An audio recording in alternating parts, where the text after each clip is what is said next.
C'est bien, c'est pas mal. Hein. T'en as pas du tout. Taille basse. Le jean est devenu un objet de consommation planétaire qu'on porte et qu'on fabrique partout. En France, on en vend chaque année près de 90 millions. Un succès commercial énorme qui ne doit pas faire oublier que sa production, répartie sur 4 continents, a un impact direct sur l'environnement.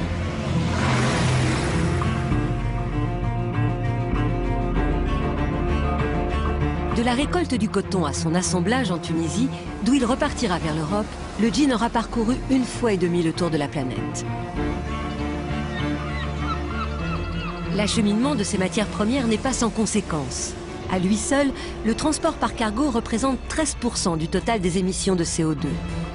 Autant que les camions, comme nous l'explique Charlotte Nittard, qui traque ces pollutions pour l'association Les Robins des Bois. Un jean parcourt 65 000 km avant d'arriver dans notre boutique. Tout ça, ça consomme bien entendu de l'énergie, ça produit des gaz à effet de serre, ça produit aussi des particules de pollution atmosphérique, notamment dans le cas du transport par voie maritime. Le fuel de propulsion des navires est généralement de mauvaise qualité. Donc c'est tout un cycle qu'on ignore puisque l'étiquette ne nous permet pas d'avoir la mesure du gigantisme et de la mondialisation du produit qu'on a entre les mains. Pour fabriquer un jean, il faut au total 18 composants venus du monde entier qui vont converger vers un même lieu d'assemblage comme ici en Tunisie. Coton du Mali pour la toile, bleu indigo d'Allemagne pour la teinture, cuivre de Namibie pour les boutons, zinc d'Australie pour les rivets, pierre ponce de Turquie pour le délavage et les fermetures éclairs, elles, viennent du Japon. 12 pays en moyenne entrent dans la fabrication d'un jean qui sera ensuite envoyé de la Tunisie vers l'Europe, l'Asie ou encore les États-Unis.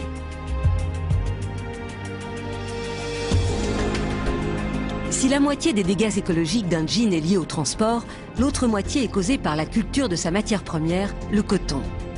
Conséquence, pollution et épuisement des sols. En Amérique du Nord, en Chine ou en Inde, les 3 plus gros producteurs mondiaux, la culture du coton est devenue intensive. La production mondiale a été multipliée par 4 en 20 ans. Aucune activité agricole ne consomme autant de produits chimiques que le coton. Elle utilise 1/4 des pesticides produits dans le monde chaque année et provoque souvent des maladies chez les agriculteurs qui les utilisent à haute dose et sans protection. En Europe, ces pesticides sont interdits depuis des années, mais en Inde, ce marché est en pleine expansion. Tout ça pour notre consommation de jeans et de t-shirts. Le coton pour le jean, c'est une matière naturelle qui au départ ne nécessite pas beaucoup d'eau, mais qui par contre dans des plantations intensives est très gourmande en eau. C'est entre 5 000 et 25 000 litres pour faire 1 kg de coton jean, ce qui est absolument considérable. Et en ordre de grandeur, c'est 100 jours de consommation d'un habitant en France, et puis ça peut être plusieurs années d'un habitant dans le Sud-Sahel. Après la récolte, le coton est envoyé vers des filatures au Pakistan ou en Italie pour y être tissé et teint. La toile part ensuite en cargo pour sa destination finale, à l'autre bout du monde. Comme à Ras Jebel, en Tunisie, où plusieurs grandes marques françaises et américaines ont délocalisé leur production pour profiter de salaires 10 fois plus bas qu'en Europe. 150 € par mois, le prix de 2 jeans achetés en France. Mais ici, le jean fait vivre des milliers d'ouvriers. L'Abidi Fati est l'un des plus grands fabricants du pays. On n'a pas franchement la traçabilité sur cette matière-là. On sait que ça provient un peu partout de monde, c'est un produit mondial. Ça peut venir d'Inde, de Pakistan, de Côte d'Ivoire, d'Égypte, d'Afrique du Sud. Et après, donc, ils sont rassemblés, ils sont fabriqués dans des pays comme la Tunisie, le Maroc. La mode est au jean délavé et l'on retrouve ici notre Pierre Ponce, venu de Turquie. Mais comble du ridicule de notre époque, ces jeans encore neufs il y a quelques minutes vont être artificiellement vieillis. Des dizaines d'ouvrières vont les user, les déchirer, en un mot, les rendre tendance. Elles vont leur faire subir plus d'une 50aine de traitements. C'est l'étape la plus polluante de sa fabrication car elle nécessite des produits chimiques comme le chlore ou le permanganate de potassium. Si l'Abidi Fati nous a ouvert les portes de son usine, ce n'est pas seulement pour nous montrer ces machines ultramodernes qui brûlent la toile au laser et donnent en un clin d'œil des années d'usure à un jean. Les produits chimiques qu'il utilise sont nocifs. Et il a tenu à nous prouver qu'il les retraite pour ne pas endommager l'environnement. Donc ici vous êtes à de notre station de traitement biologique qui nous a coûté à peu près 1 million d'euros et l'investissement a été fait sur 2008.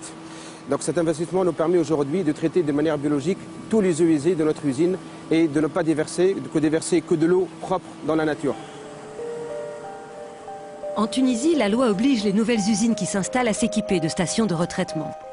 Mais beaucoup d'anciennes unités ne sont pas conformes aux normes environnementales, comme cette usine à la périphérie de Tunis qui rejette encore ses eaux usées et pollue les cours d'eau, la mer et les nappes phréatiques.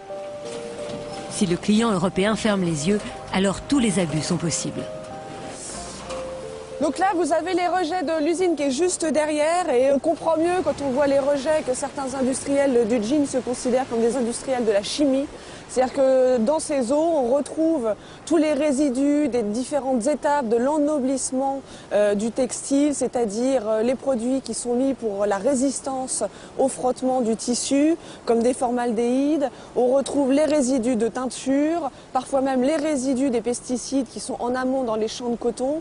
Et tout ça, si c'est pas traité, eh ben, contamine la rivière, provoque des asphyxies, des mortalités massives de poissons, puis une perturbation totale de l'écosystème, comme on peut s'en rendre compte.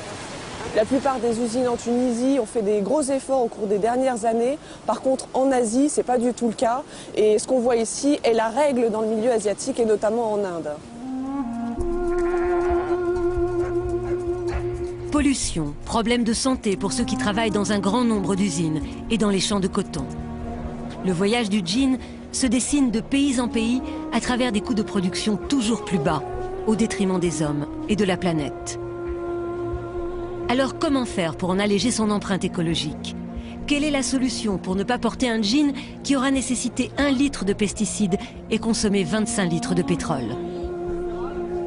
Il y a quelques questions à se poser, savoir où est-ce que c'est fabriqué, favoriser la proximité, favoriser les labels ou en tout cas essayer à partir des pays de production de favoriser des bonnes conditions sociales de production, éventuellement du coton biologique, c'est l'idéal bien entendu. Et puis si on veut absolument avoir un jean usé, il y a quelque chose qui est absolument fantastique, qui est économique et qui est écologique, ça s'appelle la fripe. Et dans les friperies, il y a des tas de jeans qui sont usés, qui sont parfois super et qui seront en plus de ça beaucoup moins chers que ceux qui sont usés volontairement et artificiellement.